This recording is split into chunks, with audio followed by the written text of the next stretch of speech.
형제들아, 너희가 자유를 위하여 부르심을 입었으나 그러나 그 자유로 육체의 기회를 삼지 말고 오직 사랑으로 서로 종노릇하라.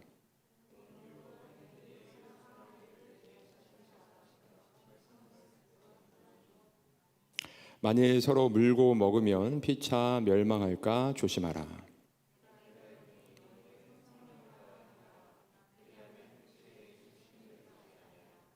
육체의 소욕은 성령을 거스르고 성령은 육체를 거스르나니 이 둘이 서로 대적하므로 너희가 원하는 것을 하지 못하게 하려 함이니라.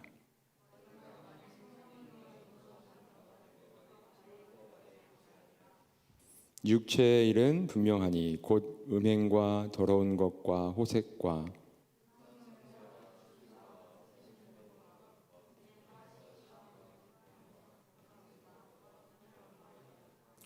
투기와 술취함과 방탕함과 또 그와 같은 것들이라.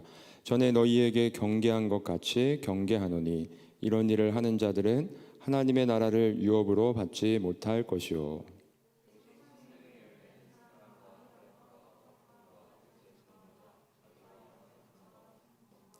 온유와 절제니 이 같은 것을 금지할 법이 없느니라.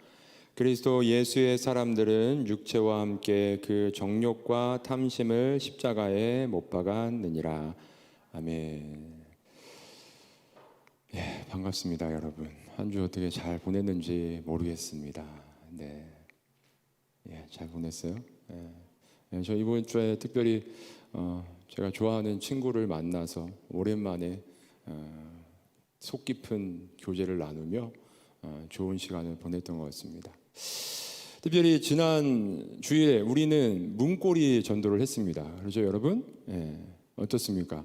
문고리 전도를 하면서 여러분의 마음속에 다시금 그 구령의 열정, 정말 우리 이웃에 나의 가까이 있는 사람들, 아직 예수님을 만나지 못하고 그 복음을 믿지 못하는 그 사랑하는 사람들, 이웃들에 향한 그 마음이 조금이라도 이렇게 다시 새록새록 올라왔는지 모르겠습니다.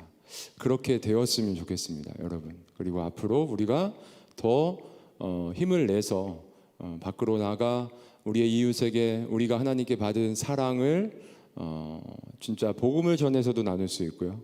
다양한 방법으로 나누며 나갈 수 있는 우리 공동체가 됐으면 좋겠어요. 하나님께서 우리에게 원하시는 것, 그렇죠? 하나님을 정말 우리가 구원받은 자로서 그 구원의 은혜에 감격하며 항상 하나님 앞에 예배 올려드리는 것, 그렇죠? 그리고 우리가 또 그 믿음 안에서 하나 된 공동체로 항상 모여서 친교할 때에 서로의 삶을 돌아보며 격려하고 위로하며 살아가는 것, 그리고 우리가 나가서 여전히 주님을 알지 못하는 이들에게 복음을 전하는 것, 이 세 가지 참으로 중요한 것 같습니다. 여기에 또 더하자면 우리가 구원받은 성도로서 어떻게 살아가야 될지를 항상 고민하고 배워야겠죠. 이 배움에까지 힘쓸 수 있는 우리 공동체가 됐으면 좋겠어요. 여러분, 지난 한 주간 여러분의 삶은 어땠습니까? 영적인 전쟁 잘 치렀는지 모르겠습니다. 우리의 삶은 영적인 전쟁입니다, 여러분. 싸움이라는 거 누구나 싫다고 그랬죠. 몇 주 전에 싸움의 기술 해가지고 싸움과 관련돼서 우리가 이 시대를 살아가는 것 정말 영적 전쟁터에서 살아가는 것이고, 하나님께서 우리에게 그 전쟁에 승리할 수 있는 무기들을 갖추고 또 하나님 앞에 기도함으로 하나님의 도움 가운데 우리가 그 전쟁에 승리하는 삶을 살아갈 수 있다라는 말씀을 나누었습니다. 지난 한 주간도 여러분이 하나님의 말씀 앞에 살고자 했다면 그 삶 가운데는 분명히 그에 대한 그렇죠? 작용으로서 여러분에게 정말 어떤 고난이 찾아올 수도 있고 어떤 유혹이 찾아와서 여러분의 그와 같은 삶을 흔들어서 넘어뜨리려고 했던 그런 모습들이 있을 거라고 생각이 돼요. 근데 우리가 싸움하면 뭐라 그랬어요? 긴장하고 뭔가 그렇죠? 굉장히 하기 싫고 그런 면이 있다고 나누었는데, 근데 참으로 신기한 게 우리가 영적인 전쟁을 할 때는 하나님 앞에 그런 영적인 전쟁 가운데 힘들고 어려운 부분도 있지만 하나님이 주시는 또 평안함, 샬롬이 있다는 거예요. 그거 없으면 날마다 우리가 어떻게 영적 전쟁 진짜 매 순간 반복되는 그 싸움에서 우리가 그거에 힘들어 가지고 어떻게 하루하루를 버티고 살아가겠습니까? 근데 하나님께서는 그와 같은 인생을 살아가는 하나님의 백성된 우리에게 매 순간 그러한 싸움 가운데 우리의 마음속에 위로를 주시는, 그러니까 세상이 말하는 싸움과는 이게 좀 다른 거예요. 그렇죠? 영적인 싸움이라는 것, 우리가 그런 걸 좀 잘 기억했으면 좋겠습니다. 오늘 말씀의 제목은 참 자유의 길입니다. 여러분 자유롭고 싶지 않아요?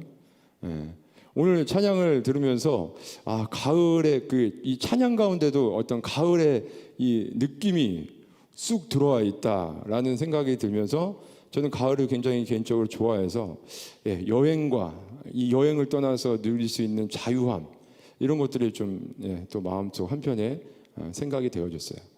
여러분 중에 뭐 여행 싫어하는 사람 없을 것 같아요, 그렇죠? 여행 가서 평소와 다른 그 자유를 만끽하는.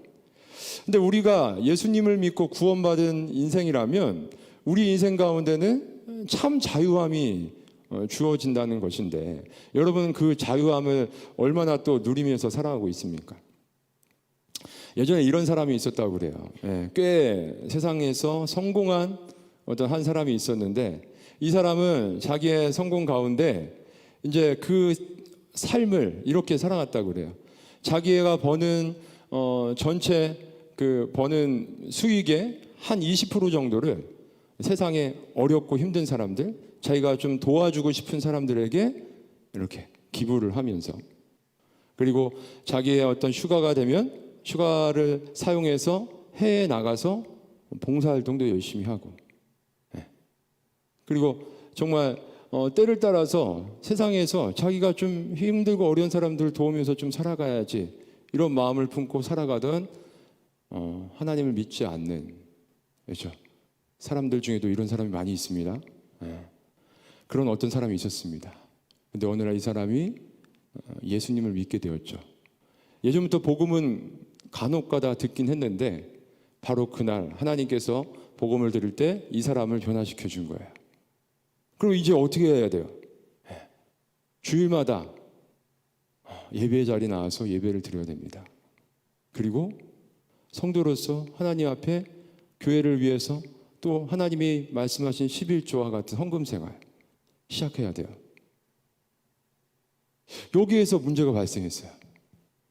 예전에는 주일날 봉사활동을 다녔는데, 그리고 자기의 그 소득의 한 20% 결코 작지 않은 꽤 큰 비용을 세상에서 구제와 이런 곳에 헌신을 했는데, 이제 이것을 이제 새롭게, 그렇죠? 하나님 앞에 정립을 해야 되는 거예요. 자기가 지금까지 살아왔던 삶의 패턴이 한 예수님을 믿고 난 이후로 하나님께서 말씀하시는 하나님의 백성의 삶의 그 기준에 따라서 바꿔야 된다는 문제가 발생한 겁니다.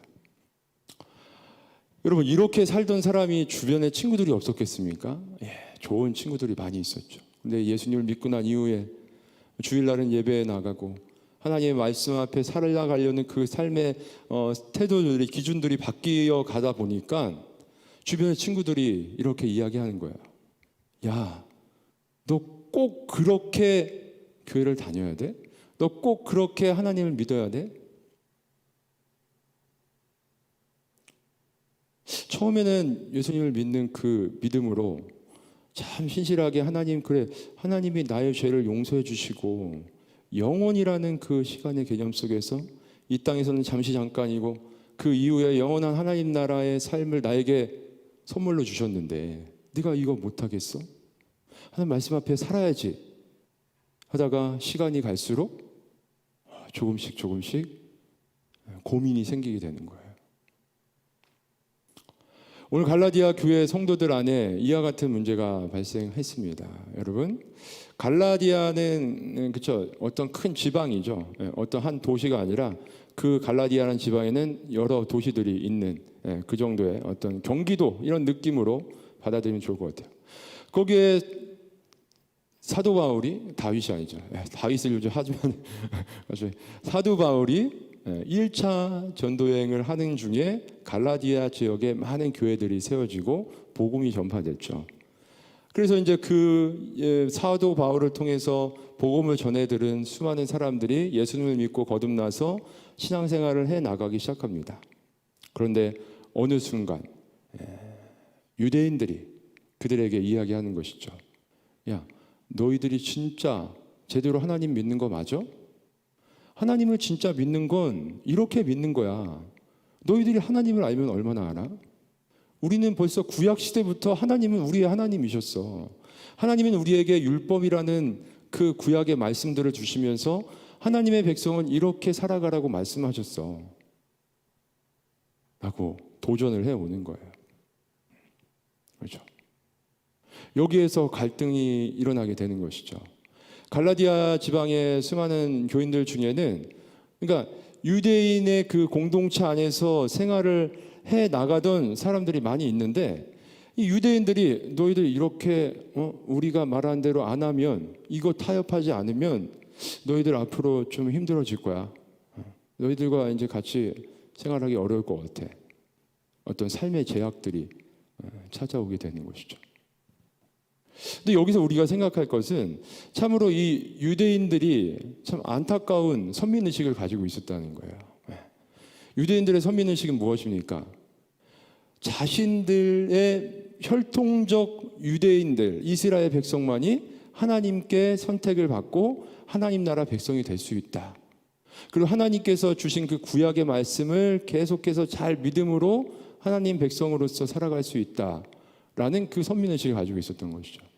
근데 하나님께서는 그렇게 이스라엘 백성을 선택하신 게 아니죠. 우리가 잘 알고 있듯이 모든 열방에 하나님의 아들이신 예수님을 이스라엘 민족의 혈통적으로 이 땅에 태어나게 하셔서 그 예수님을 믿는 사람이면 어느 나라 민족 사람이든지 상관없이 예수님을 믿고 구원받도록, 예수님이 오시기 전까지 구약의 율법은, 그렇죠, 그 하나님의 백성이라는 유대인들에게 꼭 지켜야 하는 그 율법, 하나님이 주신 법이었는데, 이제는 더 이상 갈라디아서의 말씀을 보면 율법은 몽학 선생과 같다. 몽학 선생은 너무 어렵죠, 말이.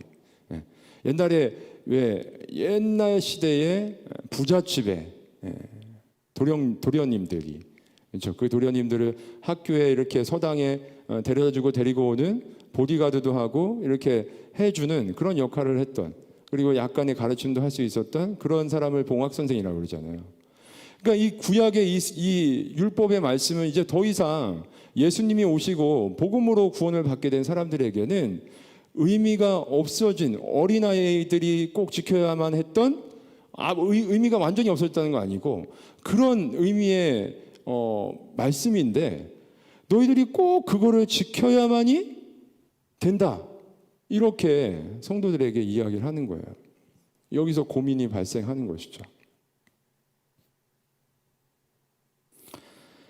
예, 그렇게 돼서 이제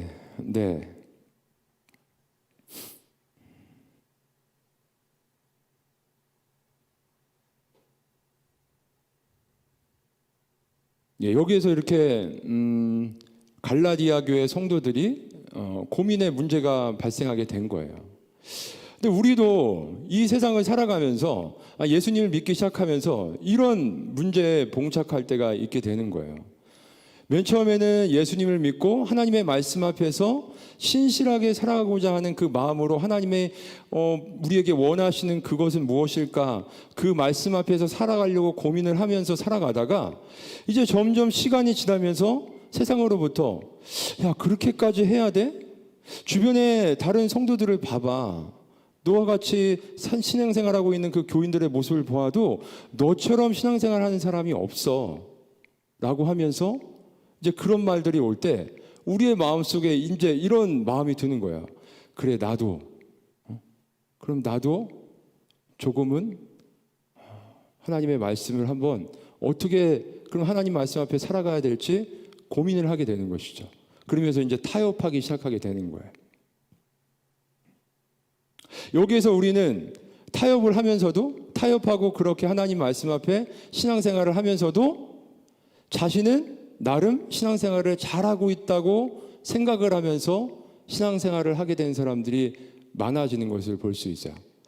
그거를 어떤 예를 들어서 살펴볼 수 있느냐면은, 예를 들어서 우리가 예수님을 믿기 이전에 이미 죄라고 생각했던 수많은 것들이 있습니다. 그렇죠?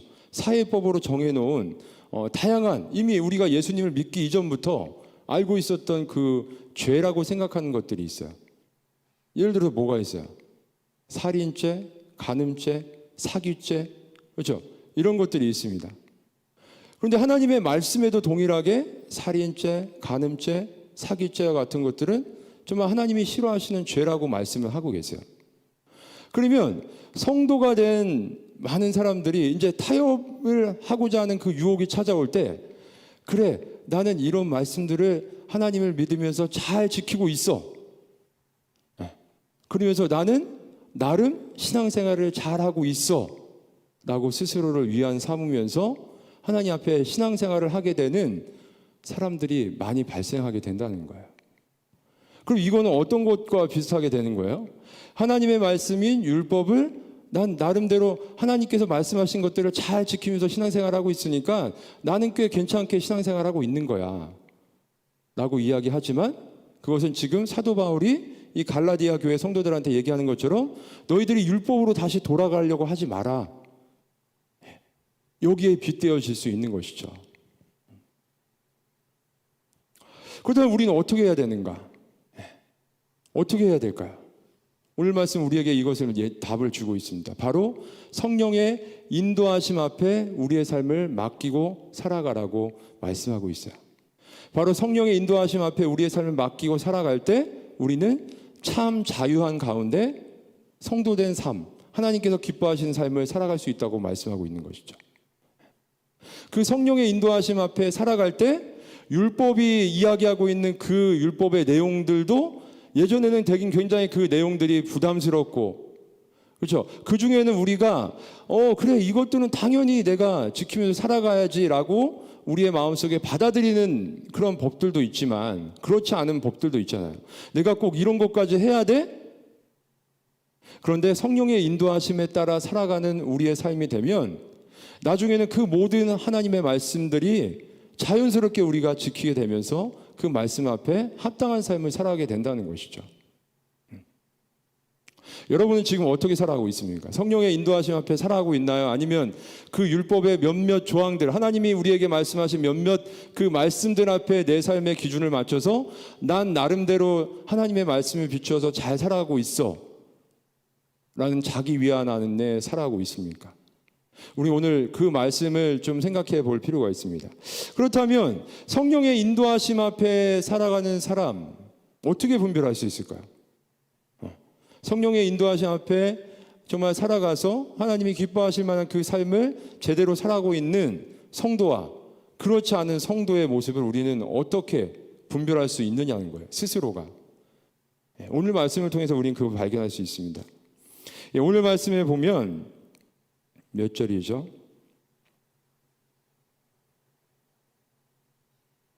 네, 19절부터 21절까지의 말씀 먼저 살펴보겠습니다. 육체의 일은 분명하니 곧 음행과 더러운 것과 호색과 우상숭배와 주술과 원수 맺는 것과 분쟁과 시기와 분냉과 당짓는 것과 분열함과 이단과 투기와 술 취함과 방탕함과 그와 같은 것들이라. 이런 것들, 우리의 삶 가운데 지금 나열된 이와 같은 열매들, 이와 같은 일을 행하면서 살아가고 있는 우리의 모습이라면 우리는 성령의 인도하심 앞에 살아가는 참 자유를 누리며 살아가는 성도의 모습이 아닌 것이죠.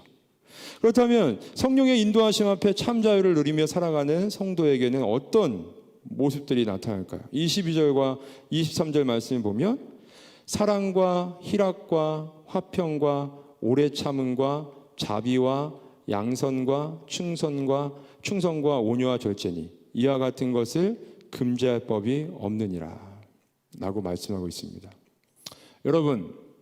여러분의 삶의 모습 가운데는 어떤 열매들을 지금 맺으며 살아가고 있습니까? 그렇죠? 우리가 우리 자신의 모습을 들여다봤을 때 지금 이 두 가지의 열매들 중에 우리는 어떤 열매들을 맺으며 살아가는지, 전자의 열매들을 맺으며 살아간다면 우리는 그렇죠? 성령의 인도하심 앞에 참 자유를 누리는 성도의 삶을 아직 살아가지 못하고 있는 것이죠. 그렇다면 우리는 성령의 인도하심 앞에 우리의 삶을 더욱더 하나님께서 우리의 삶을 인도해 가시길 원하며 도움을 구하는 삶으로 나아가야겠죠. 그러면 그렇게 살아가기 위해서 해결 방법은 무엇일까요? 우리가 읽었던 13절 말씀, 이렇게 살아가면 우리가 그와 같은 성령의 열매를 맺으며 살아갈 수 있다고 오늘 본문은 얘기하고 있어요. 13절 하반절 말씀을 보면 오직 사랑으로 서로 종노릇하라. 네. 어떻게 하라고요? 오직 사랑으로 서로 종노릇하라. 네.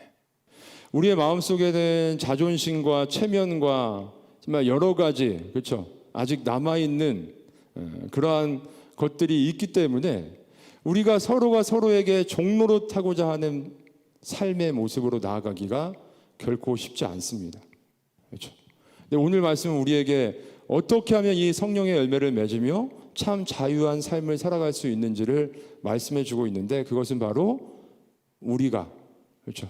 우리의 마음 속에는 그렇게 하고 싶은 마음이 많이 생기진 않지만 없지만 서로가 서로에게 사랑으로 종노릇하는 삶을 살기 위해서 노력하는 삶을 살아가면 하나님께서 그 사람의 삶을 그와 같이 참 자유의 길로 인도해 주신다는 것이죠. 참 어려워요. 근데 성도의 삶은 그래야 된다는 거예요.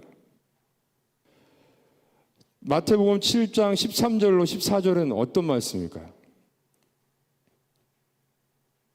여러분, 좁은 문으로 들어가라는 말씀이죠. 멸망으로 인도하는 문은 크고 넓어, 그렇죠? 가는 사람이 많으나 좁은 문으로 우리는 들어가야 된다는 거예요. 교회 안에 많은 사람들이 하나님을 믿는다고 모여서 하나님을 예배하며 하나님 앞에 내가 구원받았다고 고백하며 정말 그렇게 생각하며 살아가는 사람들이 많이 있습니다.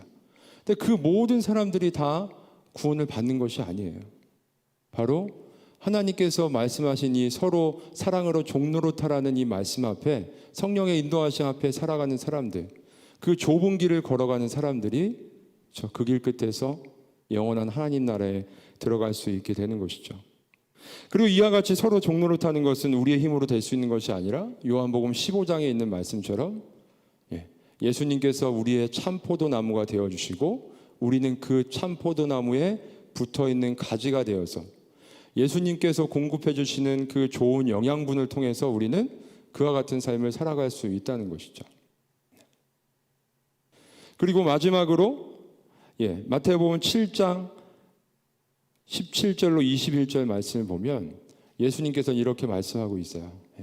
그 열매로 그 사람을 알리라. 좋은 나무가 좋은 열매를 맺고 못된 나무는 좋은 열매를 맺을 수 없다고 말씀하고 있습니다. 여러분, 이 자리에 우리가 다 하나님의 은혜로 예수님을 믿고 구원받은 하나님의 백성이라고 고백하며 하나님 앞에 예배를 드리고 있지만, 이 시간 오늘 말씀을 통해서 다시 한번 우리의 모습을 돌아보았으면 좋겠습니다. 그리고 진정 하나님 앞에 하나님께서 구원받은 사람들의 삶은 어떻게 나아가는지 오늘 말씀을 통해서 다시 한번 생각해 보면서 정말 우리에게 하나님께서 허락해 주신 참 자유를 날마다 온전히 누리며 살아갈 수 있는 우리 청년들이 되었으면 좋겠습니다.